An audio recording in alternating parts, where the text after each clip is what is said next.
அனைவருக்கும் வணக்கம்.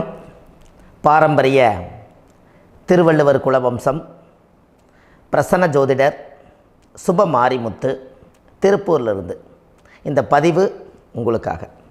ஐயா வணக்கங்க ஐயா. வணக்கம் ஐயா. ஐயா இப்போது மக்கள் சார்பாக ஒரு கேள்வி இன்றைக்கி நான் கேட்கலான் இருக்கேன். கேளுங்க ஐயா. ஐயா, அதாவது இந்த ஜாதகத்தில் முடக்கு இருக்கு, ஜாதகத்தையும் முடக்கிருச்சு, கண்டிப்பாக அதனால் வாழ்க்கையில் நிறைய பிரச்சனைகள் அப்படின்னு சொல்லி நிறைய பேர் கேட்குறாங்க. கண்டிப்பாங்க ஐயா. இந்த முடக்குங்கிறது என்னங்க ஐயா? அதற்கும் கர்மாவுக்கு ஏதாவது சம்மந்தம் இருக்காங்க ஐயா? ரொம்ப பற்றி சொன்னீங்கன்னா ரொம்ப உதவியாக இருக்குங்க. நல்ல கேள்விங்க ஐயா. இந்த கர்மாவே முதல்ல எங்கேருந்து வருது அப்படிங்கிறது தான் இப்போ நம்ம சொல்ல போகிறோம். இதுவரைக்கும் எத்தனையோ கருத்துக்களெல்லாம் நீங்கள் இந்த உலகத்தில் கேட்டிருப்பீங்க.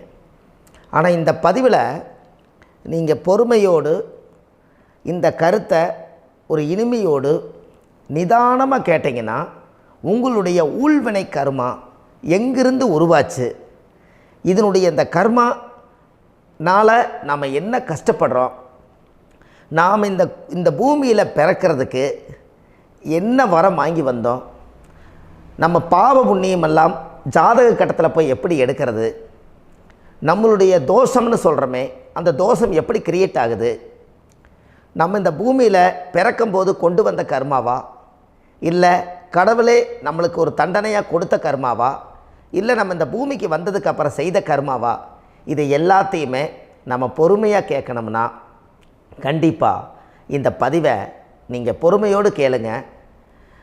உங்களுக்கு இதில் ஒரு பெரிய ஒரு ரகசியம் ஒன்று அடங்கியிருக்குது. அந்த ரகசியத்தை தான் இன்றைக்கி இந்த உலகத்துக்கு அரங்கேற்றம் பண்ணுறேன். இந்த முடக்கு நம்ம ஐயா கேட்டதில் ஒரு அற்புதமான ஒரு விஷயம் என்ன அப்படின்னு கேட்டிங்கன்னா, முடக்குங்கிறது அந்த காலத்தில் பெரிய திறமையை கட்டி போட்டு வச்சுட்டா நம்மனால் அது இயங்க முடியுமாங்க? முடியாது இல்லைங்களா ஐயா? முடியாது.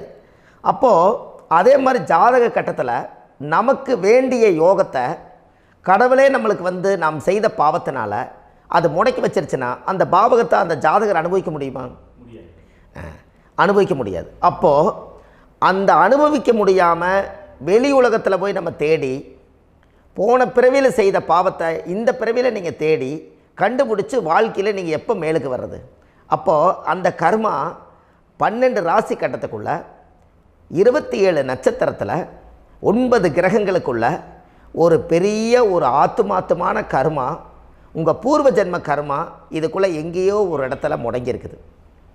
இந்த முடக்க மட்டும் உங்கள் ஜாதகத்தில் நீங்கள் கண்டுபிடிச்சிட்டிங்கன்னா ஹைலைட்டாக வாழ்கிறதுக்கு, இந்த உலகத்தில் சுதந்திரமான வாழ்க்கை வாழ்கிறதுக்கு ஒரு மிகப்பெரிய பொக்கிஷம் உங்கள் ஜாதகத்துக்குள்ளேயே இருக்குது.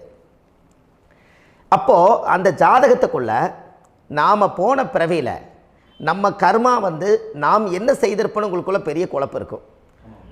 என்னங்க ஐயா, நீங்கள் என்ன கர்மா பண்ணிட்டு வந்தீங்க, நாம் போன பிறவியில் நம்ம யாரை ஒரு வதச்சோம், யாரை நம்ம மனசை புண்படுத்தினோம், நம்ம தாத்தாவுக்கு சோறு போட்டோமா, நம்ம பாட்டனுக்கு சோறு போட்டோமா, நம்ம முப்பாட்டனுக்கு சோறு போட்டோமா, நம்ம கொள்ளுப்பாட்டனுக்கு சோறு போட்டோமா, அப்போ நம்ம அப்பாவுக்கு நம்மளை பெற்றவருக்கு நம்ம சாப்பாடு கொடுத்தோமா, இவங்களுக்கெல்லாம் நம்ம சேவை பணிமடைகள் செஞ்சோமா, நம்மளுடைய உறவுகளுக்கெல்லாம் அரவணைச்சு போனோமா, நம்மளுடைய இந்த மாதிரி நாம் இரத்த சம்பந்த உறவுகளை இருந்து தான் இந்த உலகத்துக்கு நம்ம வெளியில் வந்திருப்போம்.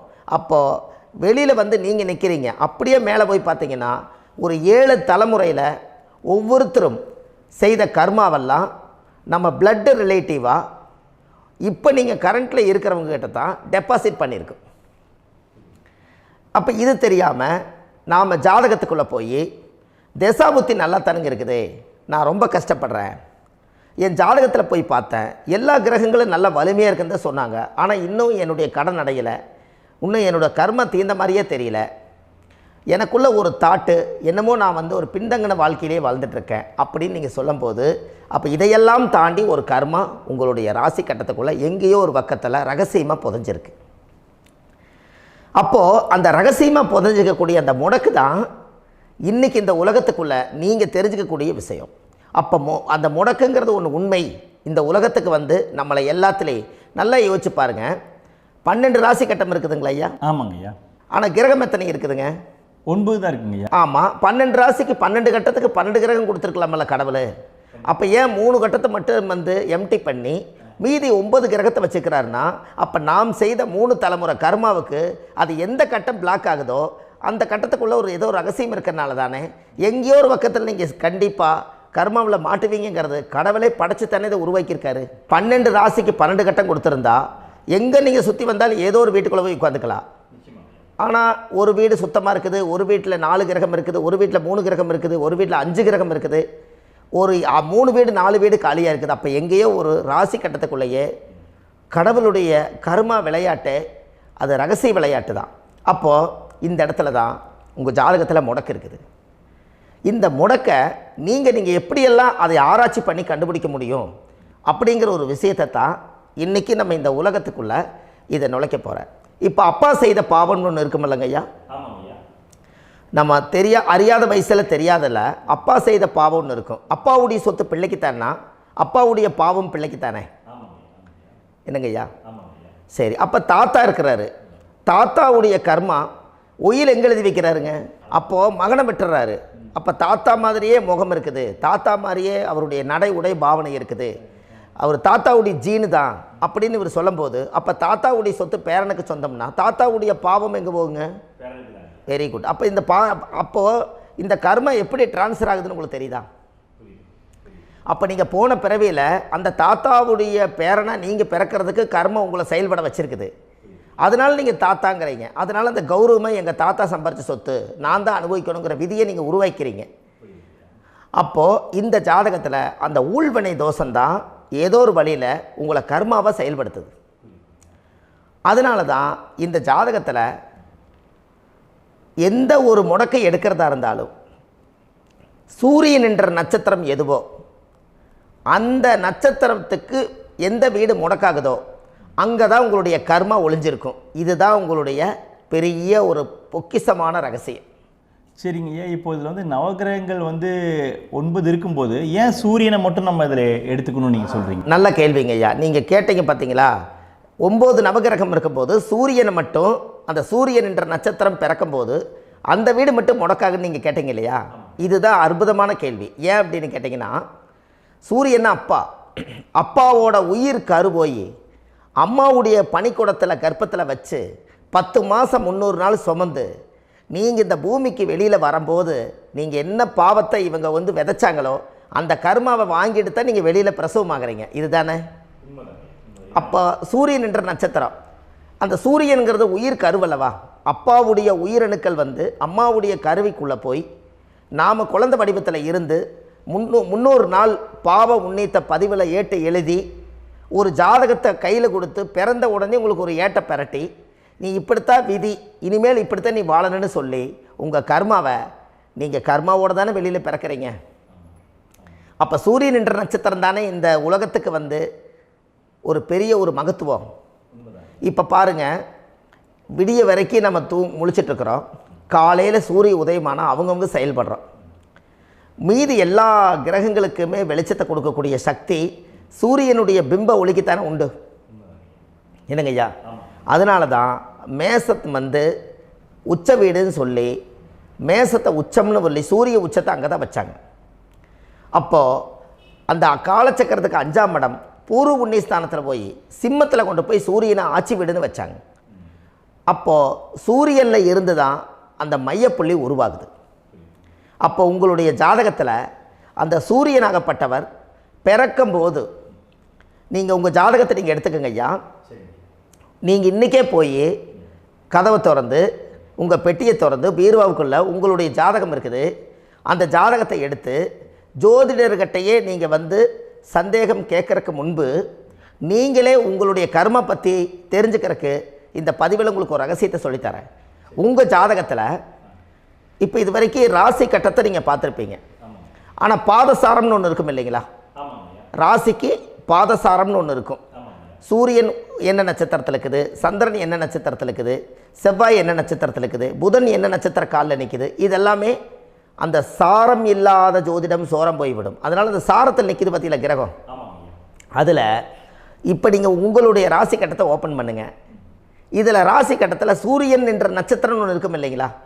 அது எதுவாக வேணாலும் இருந்துட்டு போட்டோம். அந்த நட்சத்திரம் தான் நீங்கள் பிறக்கும்போது தாயுடைய கருவறைக்குள்ள கரு உருவான நட்சத்திரமே அதுதான். புரிஞ்சுங்களா ஐயா? பிறக்கும்போது நீங்கள் அந்த கருவுடைய நட்சத்திரம் அப்பா வந்து கருவை உருவாக்கி கர்மாவை விதைச்சது அந்த சூரியன் என்ற நட்சத்திரம் தான். அந்த வீட்டுக்கு தான் இந்த ராசி கட்டத்தில் உங்களுக்கு முடக்கு உருவாகுது. புரிஞ்சுங்களா ஐயா? அப்போது ஒரு ஜாதகத்தில் சூரியன் என்ற நட்சத்திரம் எதுவோ அதுதான் உங்களுடைய கர்மா நட்சத்திரம். இப்போ நம்ம பிறக்காதுக்கு முன்னாடி அப்பா கட்டத்தில் அந்த கர்மா டெபாசிட் ஆகிருக்கும். அதை ட்ரான்ஸ்ஃபர் எப்படி பண்ணுறாரு? அவருக்கு ஒரு கல்யாணம் வச்சு அவர் குடும்ப வாழ்க்கையில் வாழ்ந்து நம்மளோட உயிர் கருவை கொண்டு போய் ஊராம் பொண்ணை கல்யாணம் பண்ணி பொண்டாட்டின்னு எடுத்துக்கொண்டு அந்த பொண்டாட்டிங்கிற உரிமையாகி இவருடைய உயிர் கரு உருவாகி வாரிசுகள் வெளியில் வருது. அதானங்க ஐயா? அப்போது அந்த சூரியன் என்ற நட்சத்திரம் தான் இந்த உலகத்தில் ஒரு பிரம்மாண்டமான நட்சத்திரம்.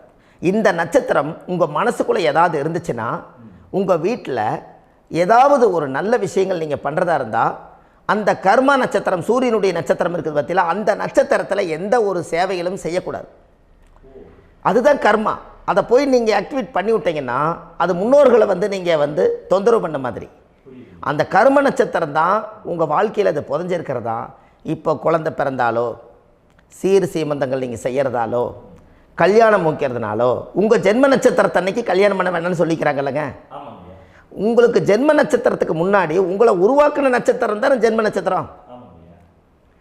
அப்போ சூரியன் என்ற நட்சத்திரம் அப்பாவுடைய ஜென்ம நட்சத்திரமாக அந்த ஊழ்வினை கர்மம் செயல்படுது. அப்போ அந்த முடக்கு யார் வழியில் வந்தது? முன்னோர்கள் வழியில் வந்தது. முன்னோர்கள் கட்டி வச்சது யாரைய? குலதெய்வத்தை. அப்போ அந்த குலதெய்வத்தை போய் சாமிக்கு போய் வீடு வாசல்லாம் வலித்து குலதெய்வத்தை போய் தேங்காய் பழம் பூ மாலை கல்கண்டு வாங்கி அர்ச்சனை பண்ணி ஒரு அன்னதானம் ஒன்று பண்ணிவிட்டு சாமிக்கு பொங்கல் வச்சு நைவேத்தியம் பண்ணிவிட்டு உங்கள் ஜாதகத்தை வச்சு பூஜை பண்ணிவிட்டு வாங்க. அதுக்கப்புறம் தான் உங்கள் கர்மாவை கண்டுபிடிக்கிறதுக்கு வழியே பிறக்கும். குலதெய்வத்தை வணங்காமல் கோவிந்தா கோவிந்தா என்று பல தெய்வத்தை வணங்கினாலும் பலனொன்றும் இல்லைன்னு அந்த காலத்தில் முன்னோர்கள் சொல்லி வச்சுக்கிறாங்களா இல்லைங்களா? அதனால் கண்டிப்பாக அதை கண்டுபிடிச்சி நீங்கள் அதுக்கு ஒரு நைவேத்தியம் பண்ணால் மட்டும்தான் முதல்ல உங்கள் 5ஆம் பாவம் முன்னோர்கள் அது வேலை செய்யும். குலதெய்வ ஆலயத்துக்கு போயிட்டு வாங்க. போயிட்டு வந்துட்டு இந்த கர்மவினை தோஷத்தை நிவர்த்தி பண்ணுறதுக்குண்டான சரியான பரிகாரத்தை நம்ம எடுப்போம். அப்போது உண்மையாலுமே ஒரு ராசி கட்டத்துக்குள்ளே இந்த மாதிரி ஒரு அந்த கர்ம தோஷம் இருப்பதனால இந்த கர்மா தோஷத்துக்கு அந்த முடக்க தோஷங்கிறத நீங்கள் எடுத்து அதை கண்டுபிடிச்சி அந்த சூரியன் என்ற நட்சத்திரம் எந்த ராசி கட்டத்தில் போய் முடக்காயிருக்குதோ அந்த முடக்கு எந்த பாவகம் வந்து நம்மளுக்கு லாக் ஆகிருக்குதோ அந்த பாவகத்துக்கு உண்டான பரிகாரங்கள் அதுக்குரிய ஸ்தலங்கள் அந்த கோவில்களில் போய் சுவாமிக்கு தேங்காய் பழம் பூமாலை கல்கண்டு வாங்கி அர்ச்சனை பண்ணி நீங்கள் இந்த கோவிலுக்குள்ளே போய் உட்காந்து சாமி கும்பிட்டு வந்தீங்கன்னா உங்களுடைய ஜாதகத்தில் இருக்கக்கூடிய அந்த முடக்கு தோசை நீங்கி வாழ்க்கையில் நீங்கள் எதை சாதிக்க வந்தீங்களோ அந்த சாதனையை நீங்கள் சாதிச்சிட்ருப்பீங்க. புரிஞ்சுங்களா ஐயா?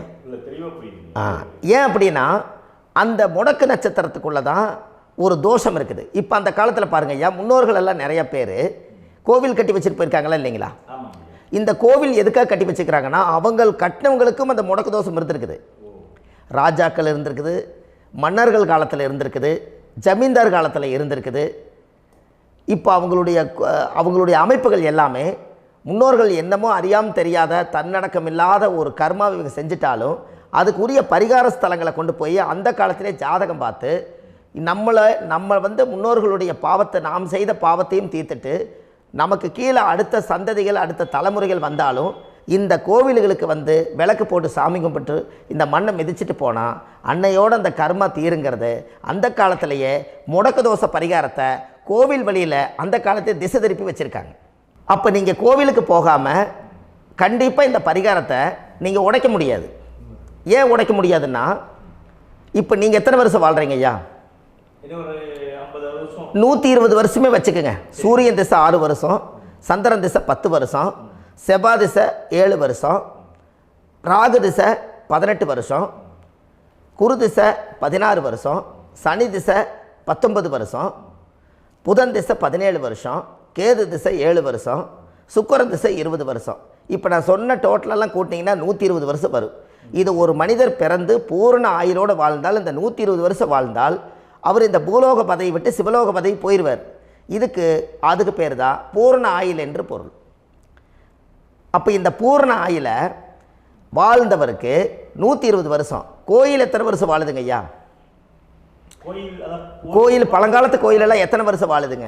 12 வருஷத்துக்கு கும்பாபிஷேகம். அது ஓகே, அது பரவாயில்ல. 12 வருஷத்துக்கு ஒருக்கா பழசை புதுப்பிச்சு கும்பாபிஷேகம் பண்ணி மறுபடியும் அதுக்கு பவர் ஊட்டி சக்தி ஊட்டி அதுக்கு உருவேற்றுறாங்க. நான் சொல்கிறது கோயில் 5000 வருஷம் 4000 வருஷம் பெரிய பெரிய சித்தர்கள், மகான்கள், ரிஷிமார்கள், யோகிகள், சித்தர்கள் இவங்களெல்லாம் போய் கோவில்லையே சிவனையும் பெருமாளையும் வழிபாடு பட்டுட்டு கோவில்லையே ஒரு ஓரத்தில் ஜீவசமாதி ஆயிட்டாங்கன்னு பழைய கால கோயிலில் சித்தர்கள் குடியிருக்காங்களா இல்லைங்களா? இருக்காங்கல்லங்க ஐயா. அப்போது நாம் 120 வருஷம் வாழ்கிறோம், கோவில் 5000 வருஷம் வாழுது. எங்கே சக்தி அதிகமாக இருக்குன்னு சொல்லுங்க? கோவிலில் தாங்க ஐயா. கோயில் தான், அதில் ஒன்றும் மாற்றம் இல்லைங்களே. கோயில் தாங்க. அப்போ கோவிலில் தான் அந்த சக்தி இருக்குதுன்னு நீங்கள் சொல்கிறீங்க. அப்போ உங்களுடைய கர்மாவை உடைக்கிறதுக்கு 120 வருஷம் பெருசா 5000 வருஷம் பெருசான்னு சொல்லுங்கள்?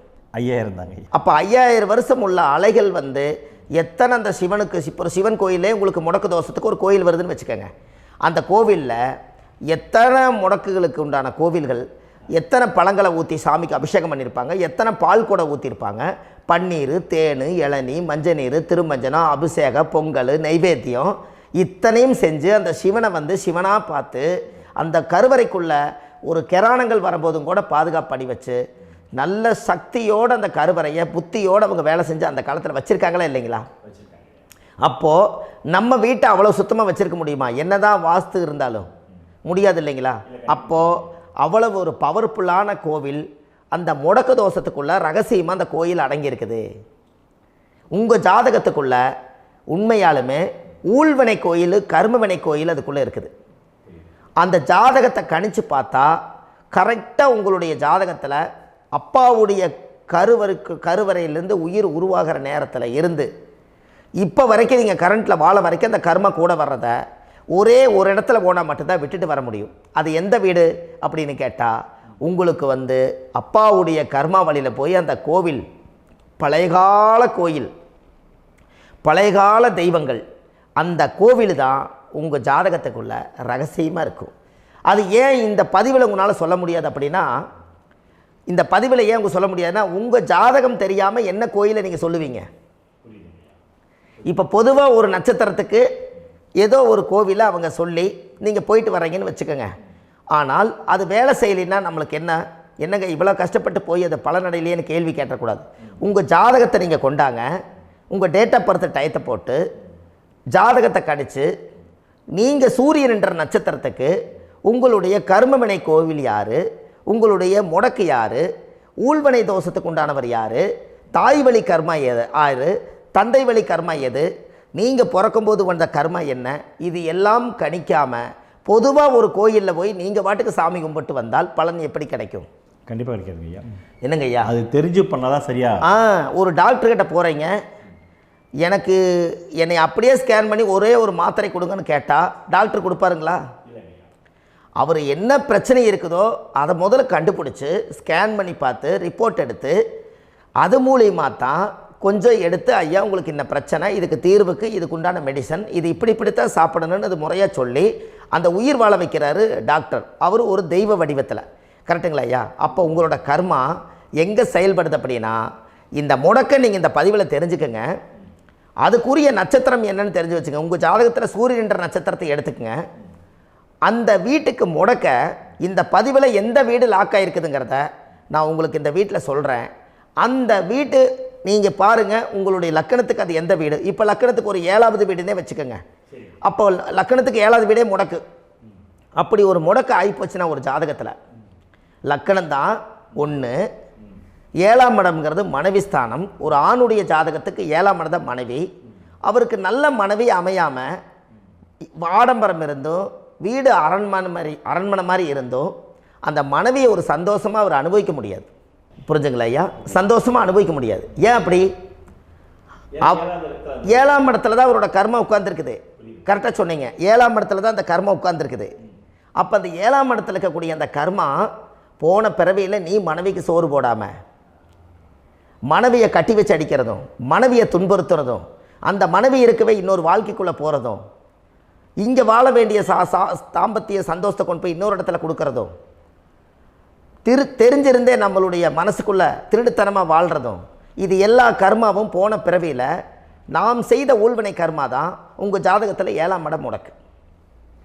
அப்போ அந்த 7ஆம் இடம் முடக்கா இருந்துச்சுன்னா கண்டிப்பாக உங்கள் ஜாதகத்தில் நீங்கள் என்ன அனுபவிச்சிட முடியும்? நல்ல நண்பர்கள் கிடைக்க மாட்டாங்க, நல்ல ஒரு பார்ட்னர்ஷிப் அமையாது, நல்ல ஒரு நட்பு வட்டங்களில் எதையும் அனுபவிக்க விடாது, ஒரு அங்கீகாரமான உறவுகளில் போய் நம்ம ஸ்ட்ராங்காக நிற்க முடியாது. 7ஆம் இடம் என்பது தாம்பத்திய வாழ்க்கை, பூர்த்தி இல்லாத வாழ்க்கையாக இருக்கும். இப்படியெல்லாம் அந்த ஜாதகத்தில் ஒரு பொதுவாக ஒரு ஜாதகத்தில் 7ஆம் பாவம் முடக்காயிட்டால் இந்த கர்மாவை அவர் அனுபவிச்சுக்கிட்டே இருப்பார். இது எப்போத்தான் அதுக்கு ஒரு தீர்வு வேணுங்கய்யா? அந்த கோயில் எதுன்னு நீங்கள் கரெக்டாக சொன்னீங்க. இப்போ இது மனிதனால் செயல்படுது. மனிதர்கள் தான் கோயிலை கட்டி வச்சாங்க. தெய்வத்தை விட ஒரு காலத்தில் மனிதர்களுக்கு மகிமை ஜாஸ்தி. ஏன்னா சாதாரண ஒரு மண் பூமியாக இருந்த இடத்த மனிதர்கள் தான் கோயில் கட்டி ஒரு மகிமைப்படுத்தி புண்ணியம் பண்ணி வச்சாங்க. மனிதர்களுக்கு சக்தி அதிகம்தான், ஆனால் பிரபஞ்சத்துக்கு அதை விட சக்தி அதிகம் அல்லவா? ஐயா, நீங்கள் கோவிலுக்கு போய் அந்த கர்மா உடைக்கிறதுக்கு கோவிலில் சக்தி இருக்குது, ரைட்டு. ஆனால் நம்ம வீட்டுக்கும் கோயிலுக்கும் ஒரு மிகப்பெரிய தொடர்பு என்னென்னா, அந்த கோயில் கட்டுறவங்க எல்லாமே பழைய காலத்து கோயிலெல்லாம் பாருங்கள், பஞ்சபூதத்தை வச்சு கட்டியிருப்பாங்க. பஞ்சபூதத்தை வச்சு தான் கட்டுவாங்க கோயில். அது உங்களுக்கு தெரியணும் இல்லைங்களா? பஞ்சபூதம்னா நீர், நெருப்பு, காற்று, பூமி, ஆகாயம். இந்த பஞ்சபூதத்தினுடைய சக்திகள் எல்லாம் ஒரே நேர்கோட்டுக்கு என்னைக்கு வருதோ அன்னைக்கு தான் அந்த கோவிலுடைய பாலக்கால் போட்டு 1000-2000 வருஷம் நிலச்சி நிற்கிறது. காரணம், இந்த பிரபஞ்சத்தில் பஞ்சபூதம் எப்படி நிலச்சி நிற்குதோ அதுபோல் 5000 வருஷம் நிற்கிறதுக்கு அந்த பஞ்சபூத சக்தி வச்சு தான் சாமி சிலையை பிரதிஷ்டை பண்ணி வச்சுருப்பாங்க. அதனால தான் இந்த கோயில்கள் எல்லாம் 5000 வருஷமாயும் எத்தனையோ கிராணங்களை எல்லாம் தப்பிச்சிருக்கிறதுக்கு காரணம். அப்பேற்பட்ட புண்ணிய ஸ்தலம் உங்களுக்கு எதுன்னு தெரியணும் அல்லவா? என்னங்க ஐயா? அப்பேற்பட்ட புண்ணிய ஸ்தலம் உங்களுக்கு எதுன்னு தெரிஞ்சால் தானே நீங்கள் போய் செய்ய முடியும், இல்லாட்டி கண்டிப்பாக தெரியாது. அப்போ இந்த முடக்கு தோஷத்தை கடவுள்கிட்ட கொண்டு போய் ஒப்படைக்கணும். நாம் பிறக்கும் போது கொண்டு வந்த கர்மாவை நாம் இருக்கும் காலத்தில் கொண்டு போய் இந்த கர்மாவை சுத்தப்படுத்தி, நீங்கள் பாவ ஆத்மாவை இந்த பூமியில் பிறந்து பூலோகத்தில் எல்லா புண்ணியத்தையும் செஞ்சுட்டு இந்த பூலோகத்தை விட்டு நீங்கள் போகும்போது புனித ஆத்மாவாக போகணுன்னா உங்கள் கர்மாவை கொண்டுட்டு போகாதீங்க, கர்மாவை நிவர்த்தி செய்யுங்க. என்னங்க ஐயா? அப்போ கர்மாவை சுத்தப்படுத்துங்க. கர்மாவை சுத்தப்படுத்திட்டு உங்களுக்கு பிறக்கிற குழந்தைகளுக்கு அந்த கர்மாவை டிரான்ஸ்ஃபர் பண்ணாமல் உங்களோட நில் பண்ணுங்க. ஒரு உதாரணம் சொல்லட்டுங்களா ஐயா? ஒரு காந்தம் ஒன்று இருக்குது இல்லைங்களா? ஒரு காந்தம்ங்கிறது ஒரு தாத்தாவாக வச்சுக்கோங்க. ஒரு இரும்பை கொண்டு போய் வச்சா ஒட்டு மோட்டாதா? அப்போ ஒட்டுனோடனே காந்தம்ங்கிறது தாத்தா, அவருக்கு பிறந்த வாரிசுக்கு அந்த கர்ம டிரான்ஸ்ஃபர் ஆயிருமா? சரி, இன்னொரு இரும்பை கொண்டு போய் வைங்க, ஒட்டு மோட்டாதா? அப்போ அது பேரனுக்கு வைங்க, பேரனுக்கு வந்துருச்சு அந்த கர்மா. இன்னொரு இரும்பை கொண்டு போய் வைங்க, அந்த காந்தத்துக்கு நேர் இன்னொன்று வைங்க, ஒட்டு மோட்டாதா? அப்போ அதை கொண்டு போய் நம்ம கொள்ளு பேரனுக்கு வைங்க.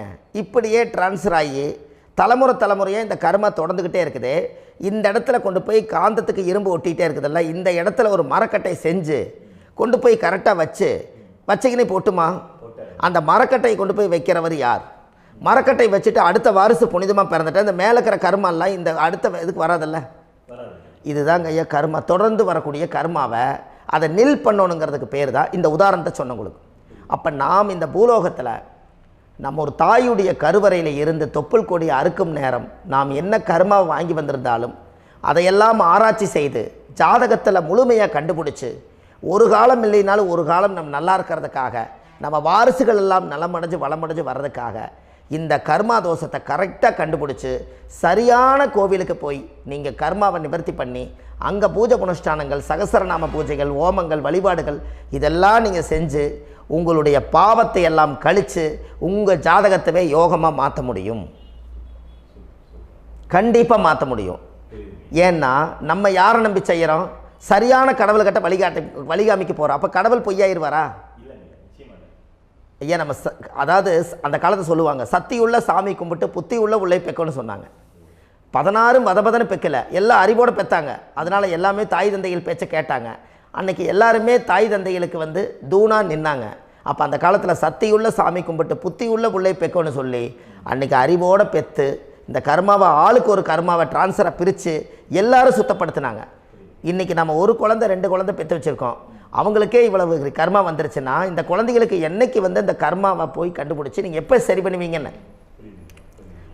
அப்போ இந்த வாழ்க்கையில் ஏதோ ஒரு பிரபஞ்ச சக்தி நம்மளை அறியாமல் என்னமோ ஒரு இயக்கத்தில் கொண்டு போய் விட்டுருச்சுங்களா? அப்போ இனிமேலாவது இந்த கர்மாவில் இருந்து கண்டிப்பாக நம்ம நிவர்த்தி ஆகணும்னு சொன்னால் இந்த முடக்கு தோஷத்தை யாரெல்லாம் கண்டுபிடிச்சி இந்த ஊழ்வினை கர்மாவில் இருந்து நாம் கருவறையில் சுமக்கும் போது 10 மாதம் நீங்களாம் என்னென்ன நினச்சிருப்பீங்க? அதாவது கருவறைக்குள்ள கருப்பாக ஒரு பிண்டம் இடப்பக்கம் கிடக்கையில் இந்த பூமிக்கு வரும்போது நீங்கள் என்னென்ன நினச்சிருப்பீங்க? இந்த பிறந்ததுக்கு அப்புறம் வந்து தான் அம்மா தெரியுது, அப்பா தெரியுது, தாத்தா தெரியுது, பாட்டி தெரியுது, இந்த உலகத்தில் கண்கொள்ளாத காட்சிகள் எல்லாம் தெரியுது, எல்லாம் தெரியுது. ஆனால் 10 மாதம் உங்கள் வாழ்க்கையில் நீங்கள் இருக்கும்போது நீங்கள் என்னென்னலாம் நினச்சி இந்த பதிவில் இறைவன் கொடுத்தாரோ அதையெல்லாம் அனுபவிக்கத்தான் வந்தீங்க. அதுக்கு இடையில இருக்கிறதான கர்மா. இந்த ஒரு விஷயம் உங்களுக்கு கிடச்சிருச்சுன்னா நீங்கள் எல்லாருமே ராஜயோகமாக பிழைப்பீங்கள்ல. இதில் ஏழை பணக்கார யாரையுமே சொல்ல வரல. அவங்க பிறக்கும்போது புண்ணியத்தை பொறுத்து தான் போன ஜென்மத்தில் நம்ம என்ன புண்ணியங்கள் பண்ணி வச்சோமோ அந்த புண்ணியத்தில் இன்றைக்கி நல்லா வாழ்கிறாங்க. ஒருத்தர் கேட்டார், என் ஜாதகத்தில்ங்க எங்கூட படித்தவர் இடம் வாங்கிட்டார், வீடு வாசல் கட்டிட்டார், தொழில் பண்ணிட்டார், நல்லா இருக்கார், ஆனால் நான் இன்னும் அப்படியே தான் இருக்கிறேங்கன்னு ஒருத்தர் கேட்டார். அதுக்கு ஒரு கருத்து என்னென்னா, டேட் ஆஃப் பர்த் ஒன்று தான், டைம் ஒன்று தானே வச்சுக்கோங்க. அவங்க அப்பா செஞ்ச புண்ணியம் வேறு, நீங்கள் செஞ்ச பாவங்கள் வேறு. அவர் செஞ்ச புண்ணியத்தினால அவருக்கு எல்லாமே முன்னாடி கிடைக்கிது. நீ கர்மாவெல்லாம் கழிச்சிட்டீங்கன்னா பின்னாடி கிடைக்க போகுது. இதில் மற்றவங்களை பற்றி வேற்றுமையாக நினைக்கிறதுல எந்த ஒரு இதுவுமே இல்லை. அப்போ ஒருத்தர் பார்த்து ஒருத்தர் வாழ வேண்டாம். உங்களுடைய சுய அறிவை வச்சு இந்த பூலோகத்தில் இந்த பூமியில் நீங்கள் 4 தெரிஞ்சு நல்ல விதமாக கற்றுக்கிட்டு இந்த உலகத்தில் சிறப்பாக வாழ கற்றுக்குங்க. அதுக்கு அந்த ஊழ்வினை தோஷத்தை கண்டுபிடிங்க. உங்களுக்குன்னு ஒரு முடக்கு இருக்குதுங்கிறத இன்றைக்கி நீங்கள் எழுதி வைங்க. அதை எப்படியாவது கண்டுபிடிங்க, அதை தேடுங்க. ஒரு முறை நீங்கள் ஜாதகத்தை கொண்டு வாங்க. அந்த ஜாதகத்தை கொண்டு வந்து உங்கள் பாவகத்தில் எத்தனாம் பாவம் முடக்காயிருக்குதுன்னு பாருங்கள். அந்த பாவகம் முடக்காயிருச்சுன்னா உங்கள் வாழ்க்கையில் அதிலிருந்து உங்களால் வெளியில் வரவே முடியாது, கண்டிப்பாக வர முடியாது. அதை நீங்கள் கண்டுபிடிச்சா மட்டும்தான் நீங்கள் மேலே வர முடியும். ஏன்னா நிறைய பரிகாரங்கள், பூஜைகள், யாகங்கள், ஓமங்கள் எல்லாம் செய்து வச்சும் கூட அந்த கர்மவினைக்கு உண்டான கோவிலுக்கு போய் அந்த 5000 வருஷ பழமை வாய்ந்த தெய்வத்துக்கிட்ட போய் நீங்கள் முறையிட்டு விளக்கு போட்டு உங்கள் கர்மத்தை எல்லாம் நான் நீ தான் தீர்த்து கொடுக்கணும்னு சொல்லி நம்பிக்கையோடு நீங்கள் போய் அந்த சரணாகதி அடையிறீங்க பாருங்கள், அங்கே தான் உங்கள் கர்மாவை எடுத்து விடுறாரு. அப்போ இந்த ரகசியம் உங்களுக்கு வேணுமல்லவா? அப்போ உங்கள் ஜாதகத்தில் எங்கே முடங்கி இருக்குது, அதுக்குரிய கோவில்கள் எல்லாம் என்ன, அதுக்கு தான பரிகாரம் என்ன, அதுக்கு நீர் பரிகாரம் என்ன, யாத்திரை பரிகாரங்கள் என்ன, நீங்கள் வீட்டில் இருந்தே செயல்படுத்தக்கூடிய பரிகாரங்கள் என்ன, பரிகாரம் கோவிலுக்கு போய்த்தான் நடக்குமா, இல்லை நாம் வீட்டில் வச்சு வணங்குறதுனால நடக்குமா, நாம் செய்யக்கூடிய தர்ம பரிகாரங்கள் என்ன, தான பரிகாரங்கள் என்ன, இப்படி பல விதமாக இருக்கிறனால உங்கள் ஜாதகத்துக்கு எந்த மாதிரி பரிகாரம் கனெக்ட் ஆகுதுங்கிறது தெரியணும். இது தெரியாமல் கண்டிப்பாக உங்களால் செயல்படுத்துறது ரொம்ப கஷ்டம். இதனால் இதை நீங்கள் தெரிஞ்சுக்கணும்னா இப்போ நம்ம பாருங்கள், நீங்கள் அந்த தெரிஞ்சுக்கிட்டாலே உங்கள் வாழ்க்கையில் ஒரு டைம் தான் நீங்கள் தெரிஞ்சுக்க போகிறீங்க. உங்களுடைய கர்மா என்ன, நீங்கள் எங்கே செயல்பட்டு போயிட்டுருக்கிறீங்க, உங்கள் போகிற பாதை சரியா இல்லை அந்த பாதையில் முள்ளு கல் இருக்குதா, இது எல்லாம் உங்களுக்கு தெரியலனா இந்த முடக்கை கண்டுபிடிக்கக்கூடிய சக்தி வாய்ந்த இந்த கர்மாவை நிவர்த்தி பண்ணுறதுக்கு வழிகள் இருக்குது. அதனால் நீங்கள் கண்டிப்பாக இந்த முடக்கை தெரிஞ்சுக்கணும். இந்த முடக்கு ராசினா என்ன உண்மையாலுமே உங்கள் வாழ்க்கையில் நீங்கள் தெரிஞ்சு இனிமேல் உங்கள் வாழ்க்கையில் இதுவரையிலும் கர்மாவுக்குள்ளேயே கஷ்டப்பட்டீங்க, வழி தெரியாமல் கண்ணை கட்டி காட்டில் விட்ட மாதிரி இருந்தீங்க. இனி அப்படி இருக்க வேண்டாம்.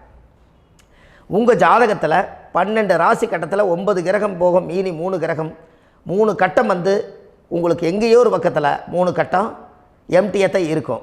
கரெக்டுங்களா? அது இல்லாமல் ஒரு ஜாதகம் பிறக்காது. ஏன்னா 9 கிரகத்துக்கு 9 கணக்கு போட்டால் 3 கட்டம் எம்டியாக தான் நிற்குது. அந்த கட்டத்துக்குள்ளே எந்த நட்சத்திரத்தில், எந்த சாரத்தில், எத்தனாவது டிகிரியில், எத்தனாவது பாதசாரத்தில், எத்தனை வெகுளையில், எத்தனை செகண்டுக்குள்ளே இந்த கர்மா உள்ளே புகுந்து உங்களை செயல்படுத்துதுங்கிறத கண்டிப்பாக உங்கள் ஜாதகத்தை கொடுங்க.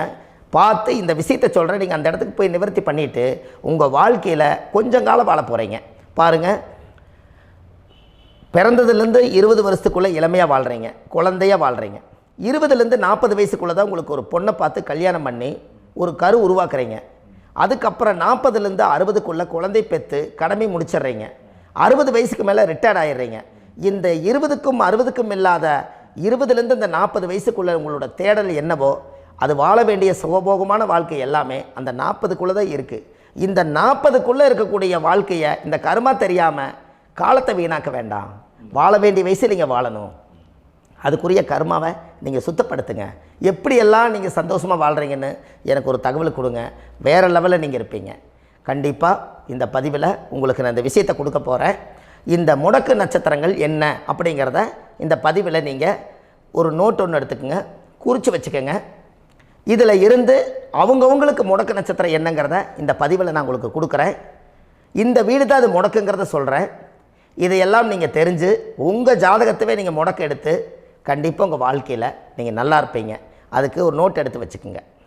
இது வரைக்கும் கர்மாவை பற்றி நம்ம பேசினோம். உங்கள் ஜாதகத்தில் சூரியன் என்ற நட்சத்திரத்துக்கு தான் முடக்குன்னு சொன்னீங்களே, எந்த வீடுங்கிற ரகசியத்தை இன்றைக்கி நம்ம எல்லோரும் தெரிஞ்சுக்கலாமா? இத்தனை காலமாக நீங்கள் தெரிஞ்சுக்காத ஒரு ரகசியத்தை இன்றைக்கி உங்கள் ஜாதக கட்டத்தில் நீங்களே முடக்க கண்டுபிடிச்சி அதுக்குண்டான பலனை தேட போகிறீங்க. அந்த தேடல் தான் உங்களை கொண்டு போய் உட்கார வைக்க போகுது. ஒரு உதாரணம், உங்கள் ஜாதகத்தில் பாதசாரம் இருக்குது அல்லவா? அந்த பாதசாரத்தில் சூரியன் என்ற நட்சத்திரம், சூரியன் நின்ற நட்சத்திரம் பாதசாரத்தில் கரெக்டாக எடுங்க. உங்கள் வாழ்க்கையில் சூரியன் என்ற நட்சத்திரம் அஸ்த நட்சத்திரமாக இருந்தால் மீன வீடு தான் முடக்கு, மீன ராசி வீடு தான் முடக்கு. அப்போ மீனம் என்பது யாரோட வீடு? அது குருவோட வீடு. அப்போ நல்ல வழிகாட்டுறதுக்கு ஒரு குரு கிடைக்க மாட்டார். நம்மளுக்கு வாழ்க்கையில் நம்ம என்ன பண்ணுறதுனே நம்மளுக்கு தெரியாது. அப்போ நம்மளுக்கு ஒரு அள்ளி கொடுக்கலன்னு சொல்லி கொடுக்குறக்கு ஆள் வேணும். அப்போ நம்ம ஜாதகத்தில் முன்னோர்கள் அந்த காலத்தில் ஆசீர்வாதங்கள் எல்லாம் கொடுக்காமல் இருக்கிறதுக்கு நம்ம பிண்ட பூஜைகள், மோட்சம் கொடுக்கறதுக்கு உண்டான தர்ப்பணங்கள் இதெல்லாம் நம்ம கொடுக்காமல் விட்டுருப்போம்.